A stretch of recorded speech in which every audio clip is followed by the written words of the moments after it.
Structure of mitochondria पाहिलं होतं. हो सर. त्यानंतर ऑक्सिसोम्स पाहिले होतं. ऑक्सिसोम्स पाहिले होते. Yes sir. फंक्शन पाहिले होते का मायटोकॉन्ड्रियाचे फंक्शन? No sir. मायटोकॉन्ड्रियाचं काय काय शिकलो आपण? कमॉन. काय काय शिकलो आपण मायटोकॉन्ड्रियाचं कोण सांगतं?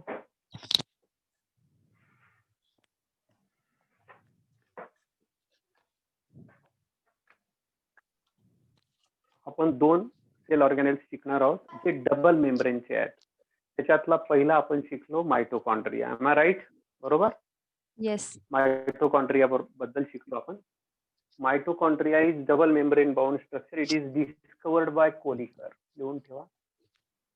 Mitochondria was discovered bye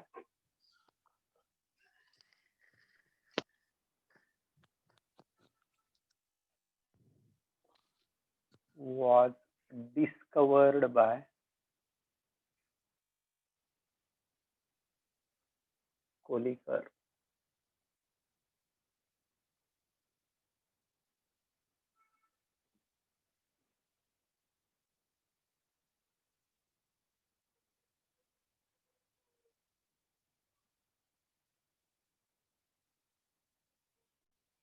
Who discovered nucleus? कोण सांगतं? Who discovered nucleus and in which year? Already I have taught you. कोण सांगतं बघू? किती मुलांनी मागचं रिवाइज केलंय? Robert brown. कोणी डिस्कवर केलेला आहे? Robert brown. in year 1881. बरोबर आहे. Very good. Correct. In which year? नाही बेटा, 1831. चुकीचं लिहिलंय. 1831 लिहून घे. 1831 करून घेशील. मायटोकॉन्ड्रिया कोणी डिस्कवर केला? कोलिकरने. इयर लक्षात ठेवायची अजिबात गरज नाही. मायटोकॉन्ड्रिया बद्दल आणखी काय काय गोष्टी आपण शिकलो? It is double membrane structure. It has fold inside. मायटोकॉन्ड्रियावर आपण पाहिलं there are are present inside its inner membrane.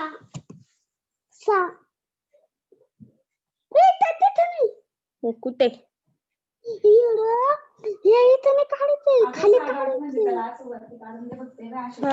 बेटा रेकॉर्डिंग मध्ये आवाज जातो तुमचा. रेकॉर्डिंग मध्ये आवाज जातो. कोण आहे? तुम्हाला एवढं साधं नॉलेज का बरं नाही रे मुलांना? की तुमचा आवाज आता युट्यूब वर हे लेक्चर ज्या वेळेला अपलोड होईल त्यावेळेला तुमच्या घरचं सगळं चर्चा जाईल. असं नाही करायचं बेटा. These are all recorded lectures ना, त्यामुळे लक्षात ठेवा. पटपट पटपट नावं द्या. मला सांगा याला काय नाव देऊ? याला काय नाव देऊ? पटकन सांगा. Outer mitochondria. What is this? Outer membrane space. Outer mitochondrial membrane. Outer mitochondrial membrane. आपल्याला ज्याच्यावर क्रिस्टी असतात, हे काय असतात? These are all cristae. यांना काय म्हणतो आपण? क्रिस्टी. काल आपण शिकलो होतो. त्यांना आपण म्हणतो क्रिस्टी. This is IM. आता मी वरती लिहिलंय म्हणून मी शॉर्ट मध्ये लिहितो. Inner mitochondrial membrane. याच्या आजूबाजूला जे स्पेस आहे त्या स्पेसचं नाव सांगा. पटकन सांगा. Fast. Come on. Intermembrane. Intermembrane space. Intermembrane space. Intermembrane space. बरोबर. याच्यावर हे काय आहेत? हे सगळे. आता याच्यावर आपण काय शिकलो तो? काय असतात त्याच्यावर? त्याला काय नाव दिलं होतं? ऑक्सिसोम्स. आठवतात त्याच्यावर काय प्रेझेंट असतात? इनर साइडला ऑक्सिसोम्स प्रेझेंट असतात. आज जे फ्लुइड भरलेलं असते, बोला come on fast. Mitochondrial matrix. याच्या आत जे फ्लुइड असतं त्याला काय म्हणतात? Mitochondrial matrix. काय म्हणतात त्याला? मॅट्रिक्स. मॅट्रिक्स नुसतं मॅट्रिक्स म्हटलं तरी चालतं किंवा मायटोकॉन्ड्रियल मॅट्रिक्स म्हटलं तरी. आणि याच्यामध्ये सेंटरला काय आपण पाहिला होता, what is this? Circular DS, D DNA. पाहिला होता. यस, न्यूक्लियर सारखं काम करतो. दिस इज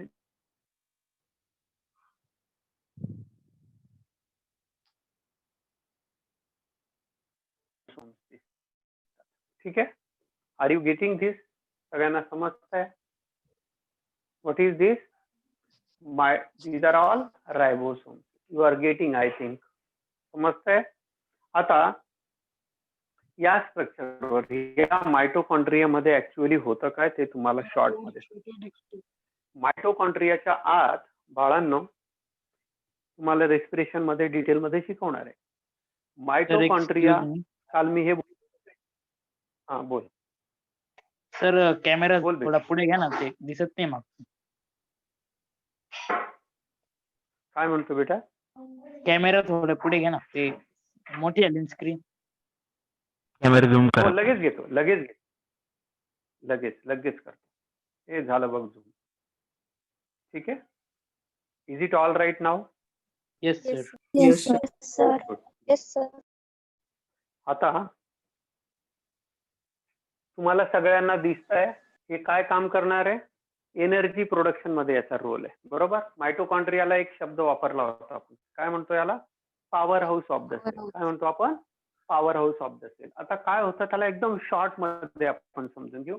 आय होप तुम्हाला आता एकदम स्ट्रक्चर डोळ्यासमोर एकदम फिट झालं असेल, डोक्यात मेंदूत गेलं असेल की आउटर जे आहे असं पूर्ण एक स्फेरिकल और इलिप्टिकल असं याचं शेप असतो.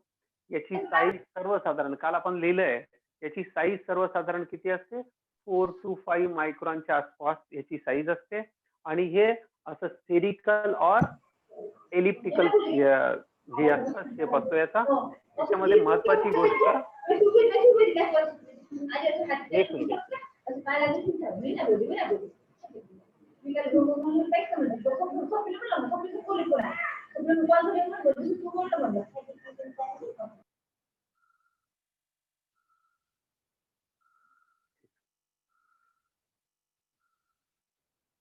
आता इकडे लक्ष द्या सगळ्यांनी.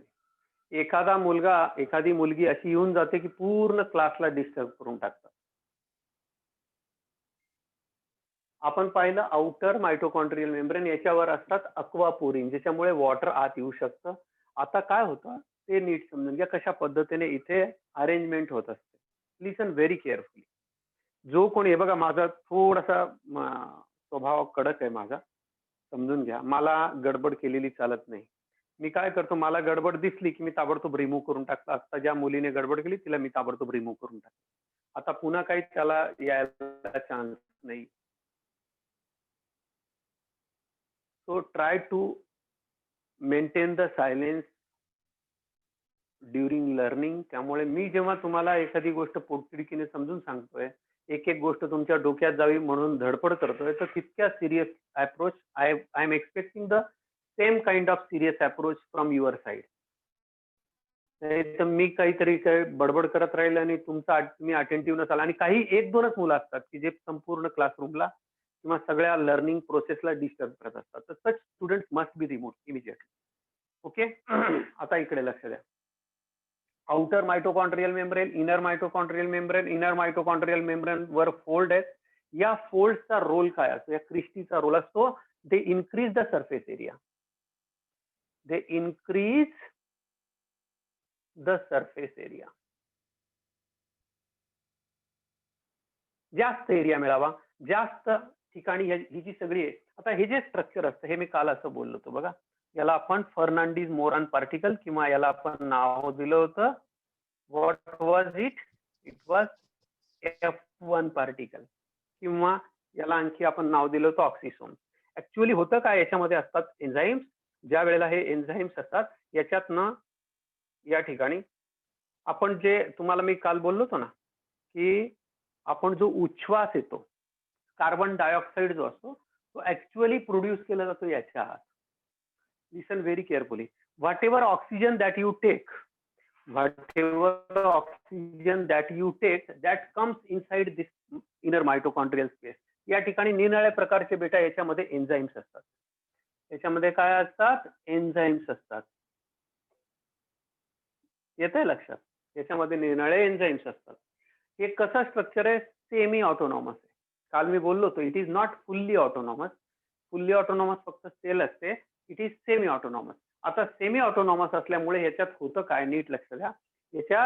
याचं जे आउटर मेम्ब्रेन असतं, this outer membrane, outer mitochondrial membrane is formed by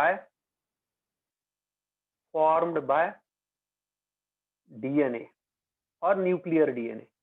आता डीएनए शिवाय हे बाहेरचं मेम्ब्रेन बनत नाही.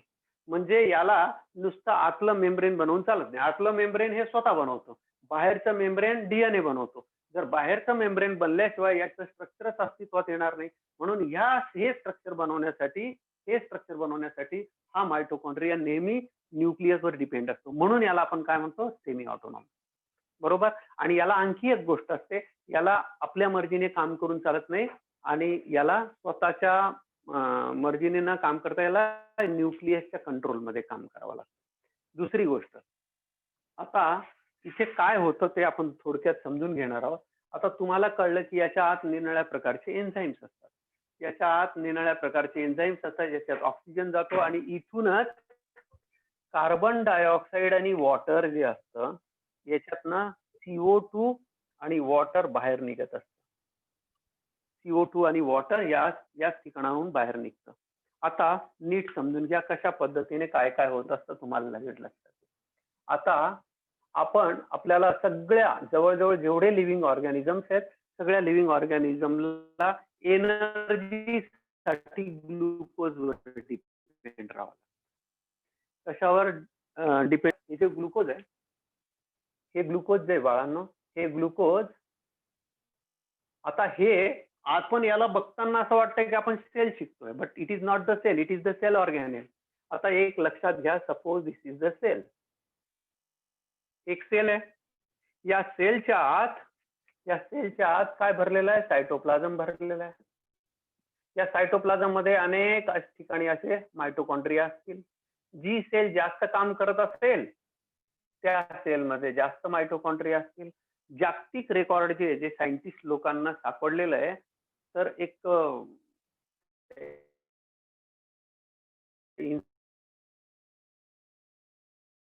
इन्सेक्टचं नाव आता मला आठवलं तर सांगते, एका सेलमध्ये हजारोंनी मायटोकॉन्ड्रिया सापडलेले आढळलेले. हजारोंनी, मी 1 आणि 2 नाही म्हणत, हजारो मायटोकॉन्ड्रिया त्या ठिकाणी असतात. आपल्याकडे असेच मायटोकॉन्ड्रिया आपल्या किडनीचे जे नेफ्रॉन्स असतात, त्या नेफ्रॉनची जी वॉल असते त्याच्यामध्ये आपण शिकू, प्रॉक्सिमल कॉन्व्होल्युटेड ट्युब्यूल, डिस्टल तिथे त्या ज्या सेल्स असतात तिथे सुद्धा मायटोकॉन्ड्रिया असतात. कारण जिथे जिथे मोटर सारखं काम करायचं असतं, खेचायचं असतं एखादी गोष्ट, तिथं मायटोकॉन्ड्रियाचं काम लागतं. आता होतं काय की हा आहे समजा सेंटरचा न्यूक्लियस. बरोबर. या न्यूक्लियसला हे आहेत न्यूक्लिअर पोर्स. त्या न्यूक्लियसवर पूर्ण छिद्र असतात. आता होतं काय की आपण जे काही जेवतो त्याच्यातनं हे जे ग्लुकोज असतं हे इथे येतं. या ग्लुकोजचं ब्रेकडाऊन होतं, त्याला म्हणतात ग्लायकोलिसिस. या ग्लायकोलिसिस मधनं काही प्रोडक्ट्स बनतात. आता मी त्याच्या कशाच्याही डिटेलमध्ये जाणार नाही, खूप डिटेलमध्ये आपण जाऊ शकतो. हे जे प्रोडक्ट बनतात हे प्रोडक्ट याच्यामध्ये एंट्री करतात. म्हणजे कशात एंट्री करतात? मायटोकॉन्ड्रिया. या मायटोकॉन्ड्रियामध्ये एंट्री केल्यानंतर हे प्रोडक्ट जे असतात त्यांचं पुढे त्यांच्यावर प्रोसेसिंग होते, त्याच्यावर निरनिराळ्या प्रकारच्या रिॲक्शन्स होतात आणि त्या फायनल रिॲक्शन मधून काही बनत असतात प्रोडक्ट. NADH+H+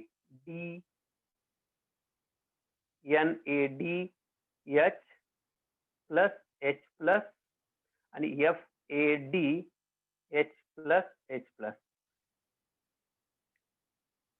याला आपण रेस्पिरेशन मधलं सायकल म्हणतो. आणि यांचं जेव्हा यांच्यामधला हा जो एच पार्ट असतो बाहेर काढला जातो तेव्हा यांच्यापासून बनत असतात एटीपी. काय बनतात?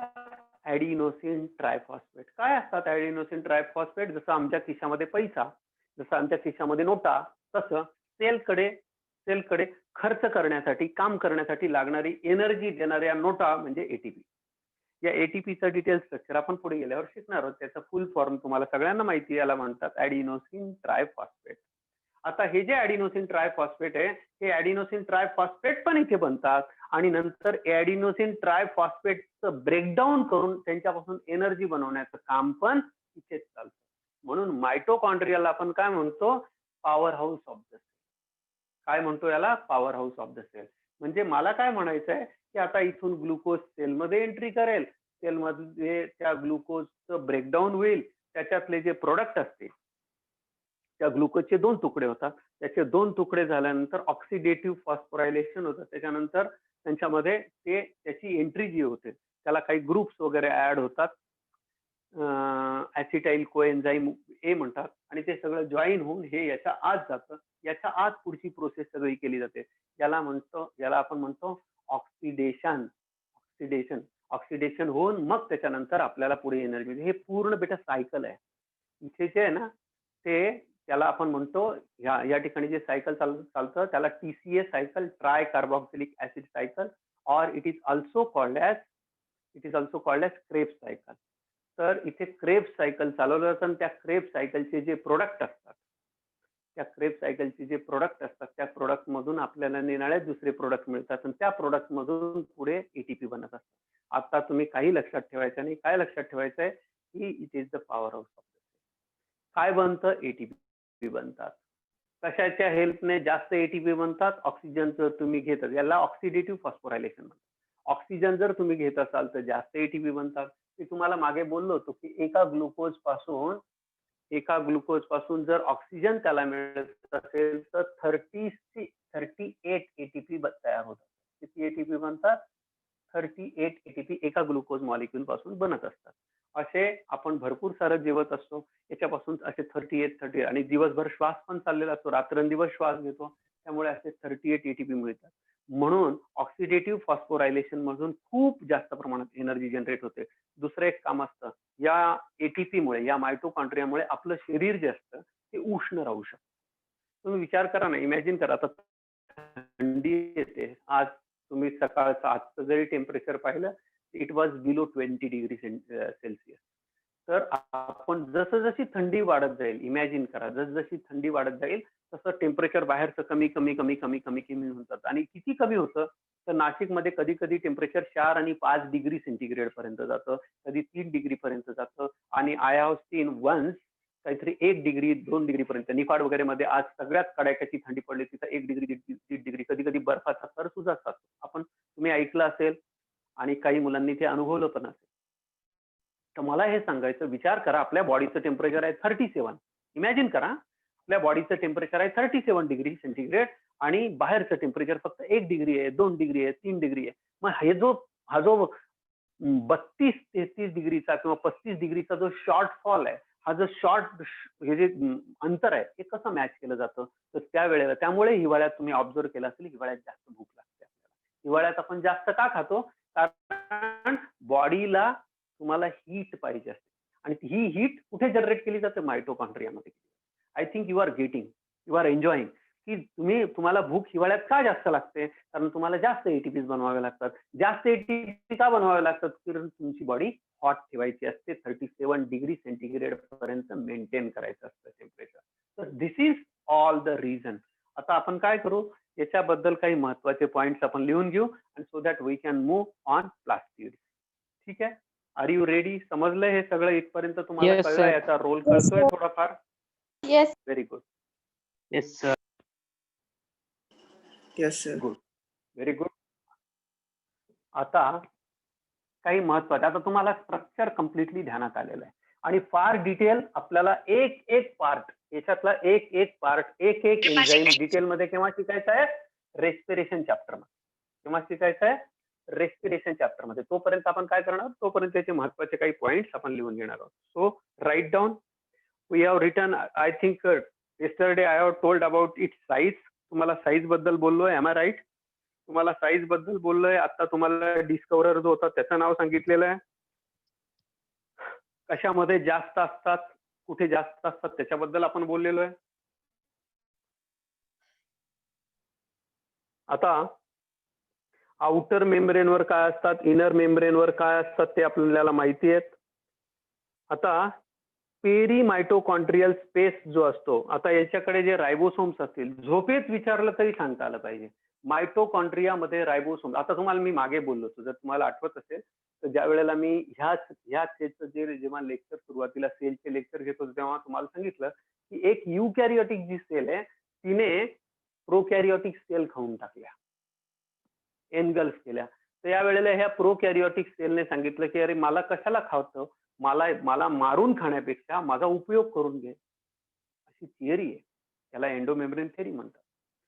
तर तर त्या ह्या सेल ऑर्गॅनेलनी विनंती केली असेल की मग या सेल ऑर्गॅनेलला त्या सेलनी प्रोटेक्ट केलं असेल आणि ह्या सेल्स आता वेगळं रोल प्ले करतायत. म्हणूनच तुम्ही बघा बॅक्टेरियाकडे जो सर्क्युलर डीएनए असतो तसा यांच्याकडे सर्क्युलर डीएनए असतो. बॅक्टेरियाकडे 70S रायबोसोम्स असतात, त्यांच्याकडे 70S रायबोसोम्स असतात. म्हणून अनेक सायंटिस्ट लोकांना असं वाटतं की यांनी हे आत गिळलेलं आहे. म्हणजे आता कसं आहे, तुम्ही जर तसा विचार केला, एक प्रकारची सेल विदिन सेल झाली आहे, सेलच्या आत सेल झालेली. But we don't consider that it is cell, it is cell organelle, double membrane cell organelle आहे. तर आता तुम्हाला लक्षात आलंय की मायटोकॉन्ड्रिया ऍक्च्युअली हा बॅक्टेरिया होता. ऍक्च्युअली अनेक सायंटिस्ट लोकांचं असं म्हणणं आहे it was actually bacteria engulfed by the eukaryotic cell. आता नीट लक्ष द्या, याच्या फंक्शन्स बद्दल समजून घेऊ. फंक्शन्स ऑफ मायटोकॉन्ड्रिया जे मी सांगितलं तेच आपल्याला लिहायचं आहे. Function number 1, it is the site of aerobic respiration. It is the site of aerobic, एरोबिकचा अर्थ आहे ऑक्सिजन घेऊन जे श्वसन करतो ते. Site of, it is the site of aerobic respiration. It is the site of aerobic respiration. Second, what is the next? Generation of ATP, due to which it is called as powerhouse of the cell. Second function is generation of निर्मिती. Generation शब्दाचा अर्थ होतो निर्मिती. Generation of ATP.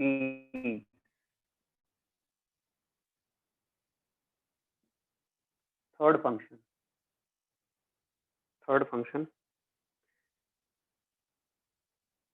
production of heat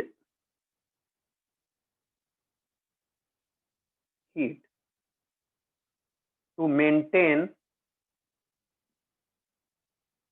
body temperature.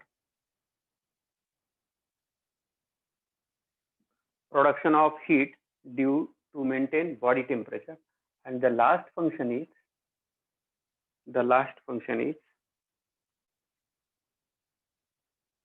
protein synthesis, beta oxidation of fatty cells. Protein synthesis and beta oxidation. हे तुम्हाला beta oxidation काय असतं पुढे शिकवणार आहे मी. Of fatty acid. दुसरं काही नाही, येते फॅटी ऍसिड पासून एनर्जी मिळवण्याची एक पद्धत आहे, त्याला आपण म्हणतो बीटा ऑक्सिडेशन. आता काय काय शिकलो आपण. आता प्रोटीन सिंथेसिस हा प्रकार काय आहे. प्रोटीन सिंथेसिस म्हणजे प्रोटीनचं फॉर्मेशन. आता प्रोटीनचं फॉर्मेशन म्हणजे मायटोकॉन्ड्रिया कधीपासून प्रोटीन फॉर्मेशन करायला लागतं. तर मायटोकॉन्ड्रियाचं हे प्रायमरी फंक्शन नाही आहे. मायटोकॉन्ड्रिया त्याच्या पुरतं प्रोटीन बनवतो. कारण काय, कारण त्याच्याकडे रायबोसोम्स आहेत आणि रायबोसोम्सला आपण काय मानतो, protein factories of the cell. So you are getting. तर रायबोसोम्सला आपण काय मानतो, protein factories of the cell. मग या ठिकाणी कामापुरतं त्या मायटोकॉन्ड्रियाला लागणारे जे काही प्रोटीन्स आहेत, काही एन्झाईम्स आहेत, लक्षात ठेवा. हे एक स्टेटमेंट मी लिहितोय, सगळ्यांनी लक्षात ठेवा. All enzymes are protein. जवळजवळ सगळेच्या सगळे एन्झाईम्स, त्याला एक्सेप्ट फक्त एकच आहे, रायबोझाईम. लिहून ठेवा, पुढे गेल्यानंतर शिकवणार आहे तुम्हाला मी रायबोझाईम काय प्रकार. एक्सेप्ट रायबोझाईम, बाकी सगळेच्या सगळे एन्झाईम जे असतात सगळेच्या सगळे प्रोटीन्स असतात. आता प्रोटीन सिंथेसिसचा अर्थ काय झाला की हे मायटोकॉन्ड्रियामध्ये काही स्पेशल प्रोटीन्स, काही स्पेशल एन्झाईम्स बनतात जे मायटोकॉन्ड्रियाच्या कामाचे. आणि ते काय काय असतात, एटीपीएस कसं असतं, त्याच्यानंतर डिहायड्रोजिनेज कसं असतं, त्याचा कुठे उपयोग होतो, हे सगळे एन्झाईम्स आपण व्यवस्थित शिकणार आहोत. सो डोंट वरी. कसं असतं, स्टेप बाय स्टेप जायचं असतं. आपण त्या स्टेपवर आहोत. So this was all about mitochondria. आता पुढचं जे स्ट्रक्चर आहे त्याच्याबद्दल लिहून घेऊ. हेडिंग द्या प्लास्टिड्स. हेडिंग देऊया प्लास्टिड्स.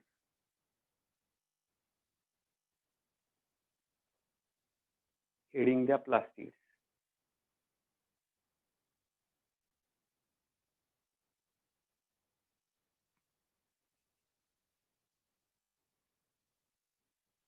पुढचं जे स्ट्रक्चर आहे दॅट इज, आता it is discovered bye Haeckel. पहिल्या लाईन मध्ये लिहून घ्या, discovered by Haeckel. HAECKEL. Haeckel. It is discovered bye Haeckel. आता कसं असतं, प्लास्टिड काय प्रकार असतो ते नीट लक्षात घ्या. प्लास्टिडला निरनिराळ्या प्रकार, त्याच्या कलरवरनं नावं पडलेत. जर रंगीत असेल तर त्याला क्रोमोप्लास्ट म्हणतात. जर ते व्हाईट असेल तर त्याला ल्युकोप्लास्ट म्हणतात. जर त्याच्यामध्ये अमायलेज किंवा स्टार स्टोअर करणारे असतील तर त्याला इलायोप्लास्ट म्हणतात. आणि जर ते फोटोसिंथेसिस मध्ये भाग घेत असेल तर त्याला क्लोरोप्लास्ट म्हणतात.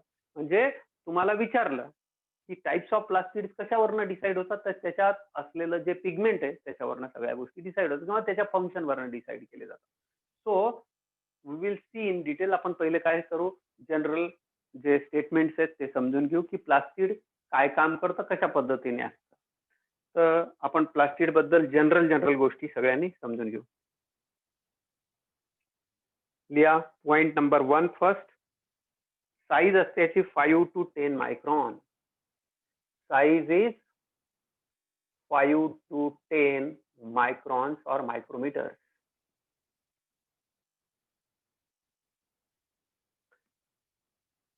In plant cells, there are 20 to 40 chloroplasts are present. Chloroplasts are seen in mesophyll cells. काय असतात ते पण समजून सांगतो. मेझोफिल सेल. एखाद्या मुलाला माहित असेल मेझोफिल सेल बद्दल तर प्लीज त्याने मला सांगा, काही प्रॉब्लेम नाही. These are also semi-autonomous,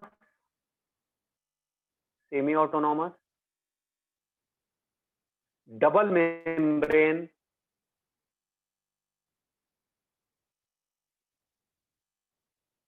structure. कसे असतात हे, सेमी ऑटोनॉमस आणि डबल मेम्ब्रेन स्ट्रक्चर असतात. काय लिहू शकतो आणखी,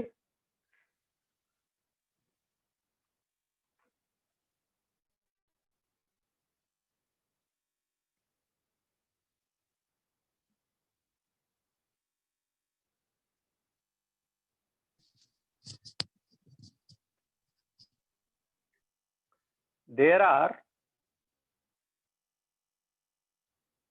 3 types of plastids. There are 3 types of plastids according to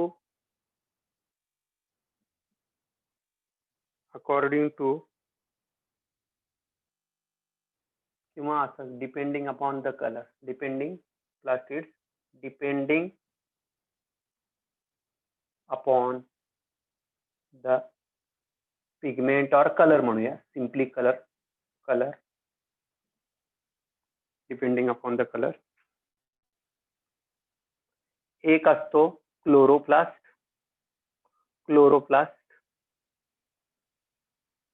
एक असतो क्लोरोप्लास्ट.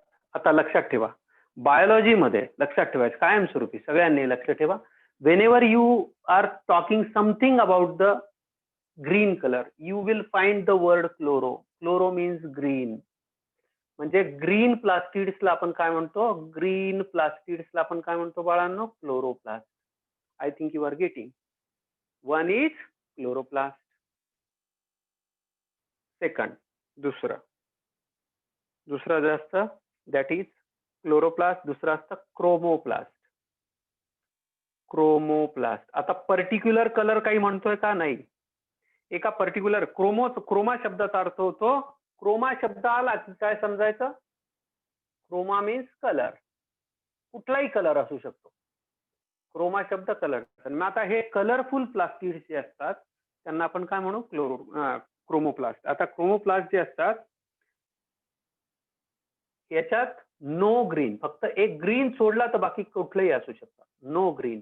फिक्स एक गोष्ट लक्षात ठेवायची, क्रोमोप्लास्ट मध्ये कधी ग्रीन नसतात. याच्यामध्ये असतात red, yellow, brown. Red, yellow, brown. आता या क्लोरोप्लास्टचं फंक्शन काय? कोण सांगतं मला? What is the function of chloroplast? जर ग्रीन असेल तर what is the function? Very simple. Photosynthesis is the main function. Photosynthesis is the main function. याचं मेन फंक्शन काय बाळांनो? फोटोसिंथेसिस.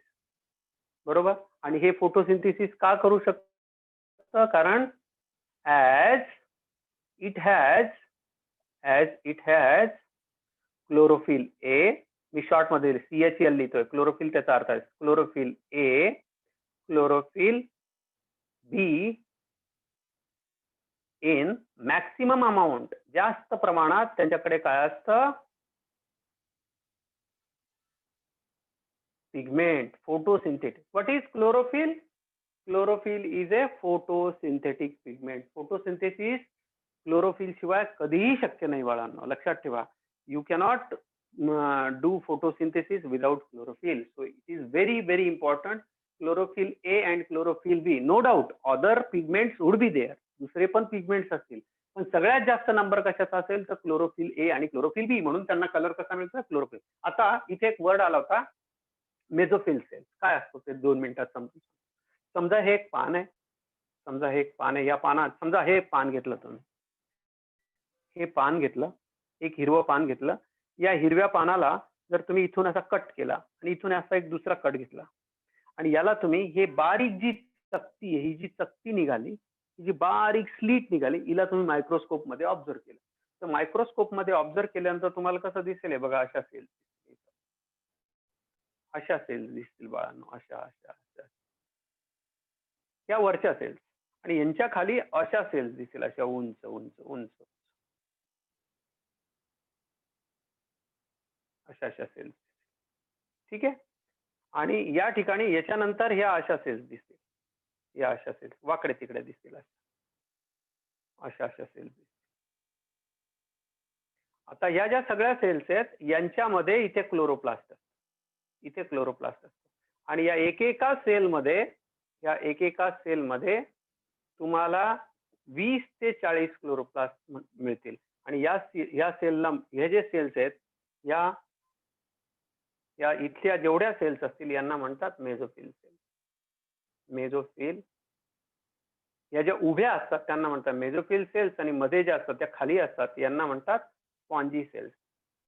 त्यांना म्हणतात स्पॉन्जी. स्पंज सारख्या दिसतात म्हणून. आणि ह्या ज्या उभ्या असतात, खास करून हे बघा, ह्या ज्या उभ्या असतात त्यांना म्हणतात मेझोफिल सेल. म्हणजे यांचा रोल काय आहे? फोटोसिंथेसिस. म्हणून झाडांची पानं हिरवे असतात, कारण त्याच्या आत क्लोरोप्लास्ट असतो. त्या क्लोरोप्लास्ट मध्ये खूप काही, आता क्लोरोप्लास्टचं स्ट्रक्चर जेव्हा पुढे शिकेल मी, याच्यातच पुढचा पार्ट आहे तो शिकेल तेव्हा तुम्हाला कळेल. तर पहिला क्लोरोप्लास्ट दॅट इज ग्रीन असतं. दॅट इज ग्रीन प्लास्टिड असतात. ग्रीन प्लास्टिडला आपण काय म्हणतो? क्लोरोप्लास्ट. आणि नॉट ग्रीन कलरफुल प्लास्टिड्सला आपण म्हणतो क्रोमोप्लास्ट. याच्यामध्ये रेड, येलो किंवा ब्राऊन पिगमेंट्स असतात. रेड पिगमेंटला आपण एकेकाला एक वर्ड यूज केला जातो. सगळे एक एक वर्ड लिहून घेऊ. कॅरोटिनॉइड्स म्हणतो आपण, कॅरोटिनॉइड्स, गाजराच्या कलरचं कॅरोटिनॉइड्स. दुसरे असतात झॅन्थोफिल. झॅन्थोफिल दिसतंय का सगळ्यांना? बोला. दुसरे असतात झॅन्थोफिल. झॅन्थोफिलचा अर्थ होतो ब्राऊन. कॅरोटिनॉइड्स पासून असतात रेड आणि येलो किंवा ऑरेंज. रेड, येलो और ऑरेंज. रेड, येलो और ऑरेंज.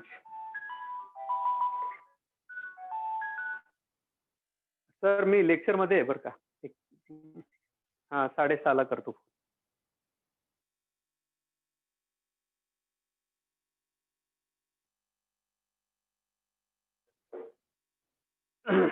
कॅरोटिनॉइड्स, झॅन्थोफिल्स, बरोबर.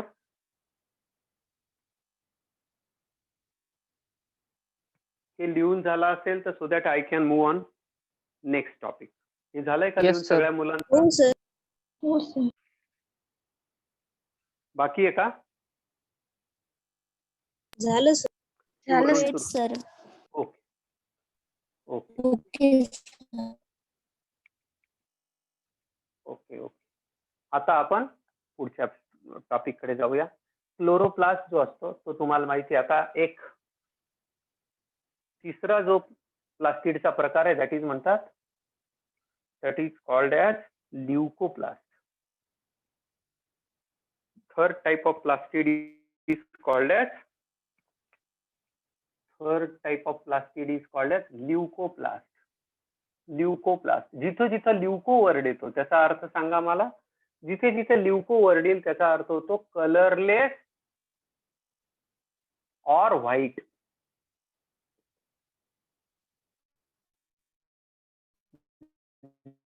ल्युकोचा अर्थ काय होतो? Colourless or white. Are you using colourless or white? आता ल्युकोप्लास्ट जे आहेत, ल्युकोप्लास्ट जे आहेत हे these are further classified into 3 types. ल्युकोप्लास्टचे पुढे 3 टाइप पडतात. पहिला जो आहे दॅट इज अमायलोप्लास्ट. अमायलोप्लास्ट. दुसरा जो आहे त्याचं नाव आहे ॲल्युरोप्लास्ट. आणि तिसऱ्या प्रकारचं जे प्लास्टिड आहे that is called as elaioplast.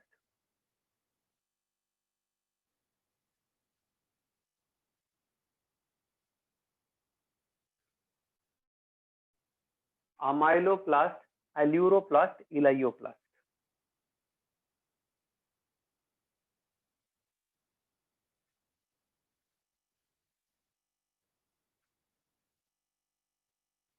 सगळ्यात महत्वाची गोष्ट, these are not involved in photosynthesis. Not involved in. कशात इन्व्हॉल्व नसतात ते? Involved in photosynthesis. मग कशात इन्व्हॉल्व असतात? they involved in, they important in, they involved in storage, साठवून ठेवण्यासाठी. storage of certain molecules or substances. certain substances. काही विशिष्ट पदार्थांना साठवण्याची क्षमता यांची असते. सबस्टन्सेस काही विशिष्ट पदार्थ साठवून ठेवतात. आता तुम्हाला साधं एक एक्झाम्पल दिलं तुम्ही फटफट सांगाल. तुम्ही सगळेजण बटाटे खातात. आपण सगळेजण बटाटे खातो, बरोबर. हे बटाटे जे असतात हे कसे असतात? व्हाईट असतात. आतल्या बाजूने कसे असतात? व्हाईट असतात.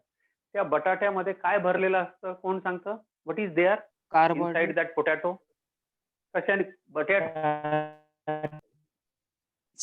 Star. येस, स्टार्च भरले. त्याला आपण काय म्हणतो? स्टार्च म्हणतो बघा. बटाट्यामध्ये काय असतं? Starch. Starch is nothing but fat. हे चार्ज जर साठवून ठेवत असेल तर इट स्टोअर्स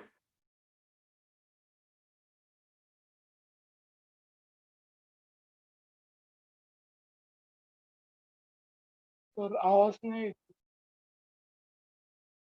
हो सर. सर स्क्रीन दिसत नाहीये.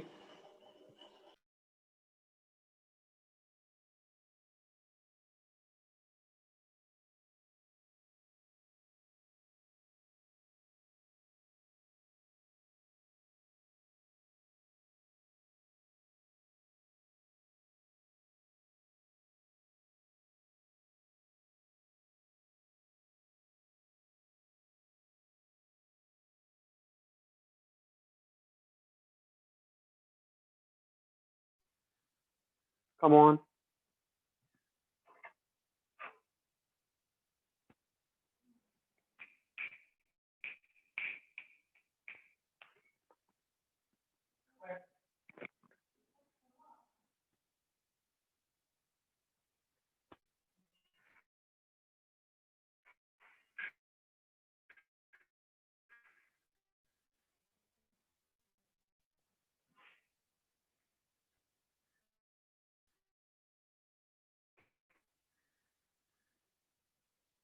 Screen loss. No, sir, it's clear.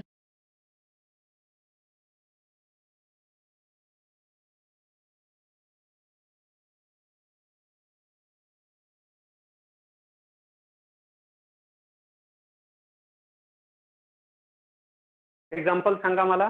पोटॅटोचं example सांगा. पोटॅटो सारखं दुसरं एक एक्झाम्पल सांगा. काय सांगू शकता? कम ऑन बाळांनो, बोला. Any more example from your side? Rice.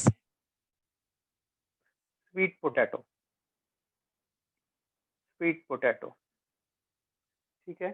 ज्यांच्यामध्ये आपल्याला काय साठवलेले मिळेल? अमायलोप्लास्ट ज्यांच्याकडे असेल. आता ॲल्युरोप्लास्ट याचा अर्थ काय होतो नीट समजून घ्या. ॲल्युरोप्लास्ट जो असतो हा ॲल्युरोप्लास्ट आपल्याला याचा अर्थ होतो प्रोटीन स्टोरेज जे असतात, protein storage plastid. Protein storage किंवा स्टोरिंग प्लास्टिड.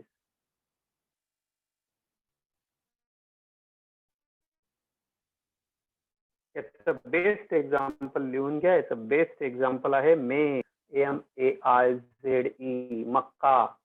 मक्यामध्ये एक ॲल्युरॉन नावाचं प्रोटीन असतं आणि ते साठवण्याचं काम ॲल्युरोप्लास्ट करतो. आणि शेवटचं लिहून घ्या elaioplast. It stores fat. Stores fatty acid. It stores fatty acid. Stores fatty acid.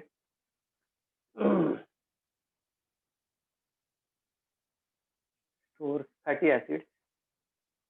याचे एक्झाम्पल तुम्ही भरपूर देऊ शकता. 2-3 एक्झाम्पल दिले तरी चालतील.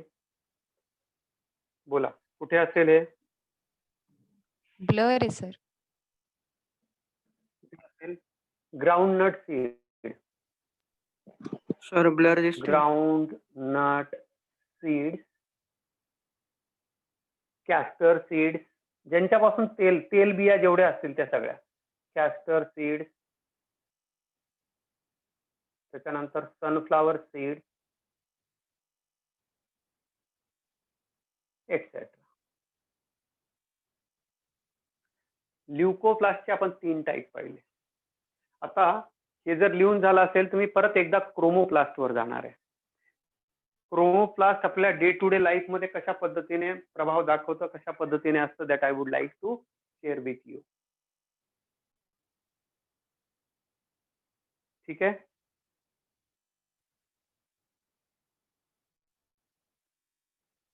पुसू काय आहे? झाला असेल हो, लिहून सर. तर कॅन आय रब दिस? बोला. Wait, sir, wait. Very good. नाही सर. हे वरचं फक्त पुस्तक बघा. आता इकडे लक्ष द्या. हे जे क्रोमोप्लास्ट बद्दल मी बोलत होतो, हे जे क्रोमोप्लास्ट बद्दल मी बोलत होतो या क्रोमोप्लास्ट हा कसा असतो, इंटर कन्व्हर्टिबल असतो. Chromoplast is interconvertible. Chromoplast can be converted into chloroplast आणि chloroplast can be converted into chromoplast. ते लक्षात येत आहे का सगळ्यांच्या? Chloroplast can be converted into chromoplast आणि chromoplast can be converted into chloroplast. आता याचं एक्झाम्पल ऐकून घ्या कशा पद्धतीने असतं. आता हे कशा पद्धतीने असतं, तुम्ही सगळ्यांनी